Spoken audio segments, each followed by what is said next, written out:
Pahlawan yang tak bisa digantikan. Tabung gas melon 3 kilogram. Bentuknya bulat, warnanya hijau mencolok seperti alien kecil yang mendarat di dapur. Walau ukurannya mungil, tabung ini sering menjadi pusat perhatian dalam kehidupan rumah tangga, terutama saat gas habis di tengah goreng. Mari kita mulai dari pertama kali aku berurusan dengan tabung gas 3 kilogram. Aku ingat waktu itu, baru saja belajar masak, dan ibu tiba-tiba berkata, "Pasang sendiri tabung gasnya." Panik bukan? Aku memandangi tabung gas itu seperti musuh bebuyutan. Pas ditarik selang regulatornya, suara sss kecil itu sukses bikin aku loncat 3 meter ke belakang. Di pikiranku, itu bukan suara gas, tapi bunyi alarm bahwa kamu sedang memegang bom waktu. Akhirnya, aku panggil ayah. Dengan gaya sok tenang, dia bilang, "Tenang aja, ini gampang kok. Lihat bapak." Lalu dia coba masang. 5 menit pertama, aman. Tapi di menit ke-6, regulator melawan. Ayah mulai keringetan. Tiba-tiba, regulator bunyi. Tssst. Ayah langsung loncat sambil teriak, "Matikan kompor, jangan nyalakan lampu." Seluruh keluarga panik, padahal itu cuma suara gas normal yang masuk. Setelah semua drama selesai, akhirnya gas menyala, dan aku cuma bisa berpikir, kenapa nggak kita makan mie instan aja sih tadi? Tidak ada tragedi dapur yang lebih memilukan daripada gas habis di tengah proses memasak. Coba bayangkan, kamu lagi semangat bikin ketupat sayur untuk lebaran. Daging sudah dimasak 2 jam, santan mulai mendidih, dan aroma ketupat sayur sudah menggoda tetangga sebelah. Lalu, psst. Api mati. Kamu berdiri terpaku, menatap kompor yang kini jadi monumen tanpa nyala.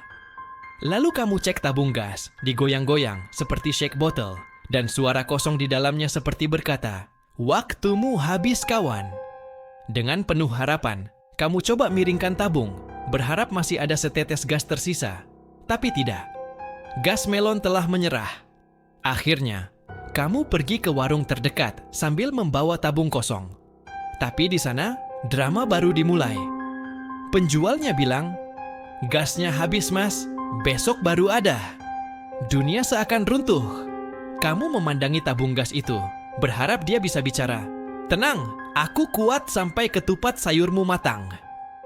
Tapi dia cuma diam, seperti rekan kerja yang enggak mau bantu pas deadline. Kamu akhirnya pulang dengan hati hancur, berharap tetangga punya cadangan. Hati ini semakin hancur akhir-akhir ini, mendengar kabar langkanya gas 3 kilogram di berbagai daerah karena kebijakan pemerintah. Demikian Inu membuat saya dan para ibu rumah tangga berasa lagi main survival mode dalam game. Gas melon, yang dulunya gampang ditemukan di warung sebelah, sekarang berubah jadi barang langka seperti dinosaurus. Kamu dengar rumor bahwa tetangga sebelah bisa dapat gas 3 kilogram karena beli di pasar gelap dengan cara kode rahasia. Bikin penasaran kan? Pagi-pagi saya ke warung dengan harapan besar, bawa tabung kosong sambil senyum ke penjual. "Bang, gas ada?" Tanyaku penuh semangat. Tapi jawaban si abang malah datar. "Gasnya habis mas, datang lagi minggu depan, mungkin." Seketika dunia terasa runtuh. Saya cuma bisa memandangi tabung kosong di tangan, sambil berpikir, haruskah aku terusin masak kupat sayur minggu depan? Dan apakah aku masak pakai tungku batu saja? Tapi aku nggak mau menyerah. Aku cari info lewat grup WhatsApp ibu-ibu.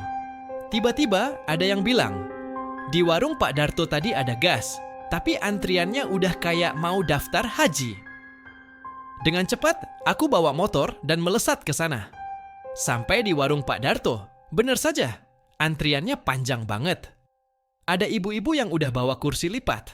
Ada juga bapak-bapak yang ngopi santai sambil nunggu giliran. Rasanya seperti nunggu sembako gratis. Karena gas makin langka, orang-orang mulai punya taktik masing-masing. Ada yang sengaja bangun jam 5 pagi biar jadi pembeli pertama. Ada juga yang nyogok tukang warung biar dapat jatah dalam. Bahkan ada yang rela keliling satu kecamatan, masuk ke tiap warung dengan muka penuh harapan. Ini bukan cuma soal gas, ini soal harga diri dan semangat hidup. Kamu pernah ketemu tetangga yang lagi ngangkut 3 tabung gas di motornya, dan kamu cuma bisa tanya, "Mbah, beli di mana?" Tapi dia cuma senyum misterius, seperti punya rahasia besar yang nggak mau dibagi. kamu mulai curiga. Apa ada sindikat gas melon di kampung ini? Dulu, gas 3 kg adalah kebutuhan dasar. Tapi sekarang rasanya seperti barang premium. Orang-orang mulai saling pamer. Kemarin aku dapat gas 3 kg loh, cuma ngantri sejam. Yang lain langsung iri. Bahkan ada yang mulai bercanda. Kayaknya sebentar lagi, gas ini dijual di e-commerce dengan harga promo khusus.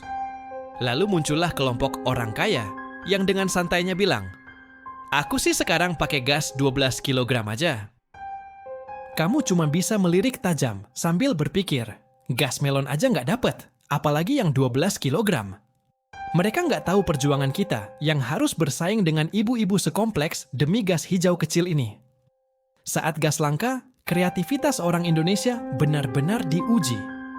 Ada yang mulai pakai kompor listrik, tapi malah stres karena tagihan listrik melonjak. Ada juga yang coba masak pakai lilin besar, dengan harapan bisa bikin tumis kangkung tanpa asap. Dan yang paling absurd, ada yang bawa tabung gas kosong ke tukang tambal ban, berharap bisa diisi ulang seperti ban bocor. Tukang tambal ban cuma bengong, lalu bilang, "Ini gas bu, bukan angin." Sementara itu, ada juga tetangga yang mulai nostalgia. "Dulu kita masak pakai arang, nggak ada masalah kayak gini," katanya. Tapi pas dicoba, mereka lupa kalau bikin api pakai arang butuh waktu 3 jam. Belum lagi asapnya bikin sesak. Di tengah semua kekacauan ini, berita di TV bilang, kalau kelangkaan gas terjadi karena pemerintah sedang menata subsidi agar lebih tepat sasaran. Gas 3 kg, katanya, harusnya hanya untuk orang miskin. Tapi kenyataannya, siapapun yang punya kompor LPG tetap butuh gas ini. Jadi, apakah kita semua sekarang dianggap kaya? Aku jadi makin bingung saat ada tetangga yang pakai mobil mewah, tapi tetap antri gas melon di warung. "Loh, kok dia boleh beli?" tanyaku dalam hati. Ternyata, dia punya KTP kampung yang masih tercatat sebagai penerima subsidi. Sementara kamu, yang benar-benar butuh, malah harus antre di ujung harapan. Setelah drama panjang dan perjuangan tiada akhir, aku akhirnya dapat gas 3 kg. Rasanya seperti menang lotre. Aku pulang dengan senyum lebar, memeluk tabung itu seperti bayi. Tapi saat dipasang ke kompor, bunyi sss. Muncul lagi, dan kamu langsung panik. Ya ampun, jangan-jangan bocor. Aku coba nyalakan kompor, dan api menyala. Akhirnya, aku bisa masak kupat sayur tanpa gangguan. Tapi, di tengah masak, tiba-tiba regulatornya bermasalah. Aku cuma bisa duduk lemas sambil berpikir, mungkin memang aku ditakdirkan untuk makan mie instan selamanya.